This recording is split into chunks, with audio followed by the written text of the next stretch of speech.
Hey, good morning. Dexter Lake. Recently I read a devotional and it was titled A Life Worth Living. And it made me think about what is that? And I want to start by saying I love my wife, I love my children, I love my grandchildren, extended family, friends, church family. All are dear to me. But I love zoos, I love wildlife, I love the outside, I love campfires, I love walking, I love observing nature. I love landscaping. I wish my thumb were greener. I love gardening. Wish I were better at it. I even love non-threatening weather, rain and snow. I love laughter. And I love that it's contagious. I love the ocean, streams, Great Lakes, rivers, waterfalls, road trips. I love antiquing, hobbies, woodworking. I admire great craftsmanship. I love music, playing an instrument, singing. Wish I was better at it these days. I love sporting events, euchre, chess. I love food, especially a good cheeseburger and fries.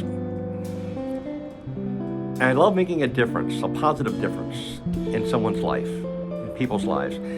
I also love my church, but most of all, and last but certainly not least, I love God. And isn't it refreshing to think about all the things in your life that are good rather than the things that are bad? Isn't it refreshing to focus on the things that you love rather than the things that you hate? Isn't it refreshing to focus on the things you enjoy rather than the things that need fixing and aren't working? We certainly can't ignore all those things. We need to work on those things, certainly. But when those are our focus, it can drag us down into despair and negativity. But yet when our focus is on God, our focus is on who we love, what we love, and then let that be our focus, it'll bring a smile to our face, and God will take care of all the rest of that stuff.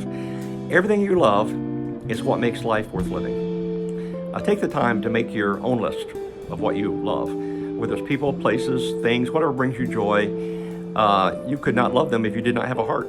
And of all the things that are required of us in this life, love is the most important. Jesus was confronted with that question, and it boiled down to two things: love God and love others.